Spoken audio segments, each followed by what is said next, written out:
Hello everyone, I am Aniket. My roll number is G25AI1010. Today I am going to talk about a technology that powers almost everything we do online, cloud computing. Whatever you are streaming a movie, storing a photo on your phone, or collaborating on a document, you are relying on cloud. My goal today is to explain exactly what cloud computing is, how it works, and the different ways it is built and delivered.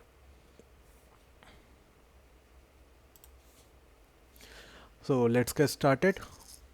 Um, Cloud computing is a delivery of computing services, including servers, storage, databases, and softwares over the internet. Instead of buying your own hard drives or building a massive server room, you rent access to these resources from a cloud provider.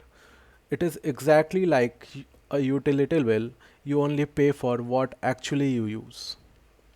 So, to understand the concept, we have to look at the things used to be done.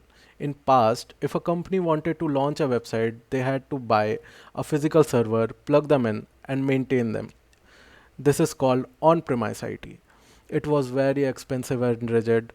The cloud changed this by virtualizing these machines. The physical server still exists in a massive data center around the world, but we access these power digitally. It shifts IT from a massive upfront cost to a flexible monthly operating expense. So here is the difference between traditional IT and cloud native microservices. So not all clouds are built same. We organize them into four main deployment model based on where they are hosted and who has access for them. So the first one is public computer cloud. This is like taking public bus. You share an infrastructure with other companies and it is managed by a giants like Amazon, Google or Microsoft. Next is private cloud computing. This is like owning your own car. The infrastructure is dedicated solely to your company, offering ultimate privacy and control. Then we have the hybrid cloud, which is mix of both. A bank might keep its customer data on a highly secured private cloud but use a public cloud to run their apps. Then finally, a community cloud that is shared with a specific group of organizations like hospital, sharing a secure network that meets medical privacy laws. Now let's talk about exactly you are renting. So this is usually broken down into pyramid of three services. At the base, we have IaaS, infrastructure as a service. This is raw material.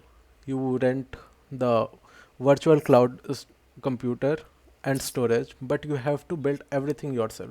In the middle is PaaS, platform as a service. This is designed for developers. The providers handles the servers and operating system so developer can just focus on writing the code and building the apps. At the top is SaaS, software as a service. This is what you and I use every day. These are finished, fully managed application that we just log into through a browser like Gmail or Netflix or Google Docs or anything. So why has entire tech industry moved to the cloud? It comes down to four major benefits. So the cost, the first one is cost. You don't want to waste your money on the hardwares you aren't using. Then the speed. A company can launch new servers globally in just 2 to 3 clicks. Scalability. If a website suddenly goes viral, then the cloud can automatically give it more power to prevent it from crashing. And finally, the reliability. The cloud provider have massive backup system to ensure data at is almost never lost. So to wrap the things up, the cloud is no longer just a buzzword. It is a fundamental infrastructure of the modern internet. By trading physical and hardware flexible internet based services, business can innovate faster than before. Thank you for listening. So that's all for today. Thanks.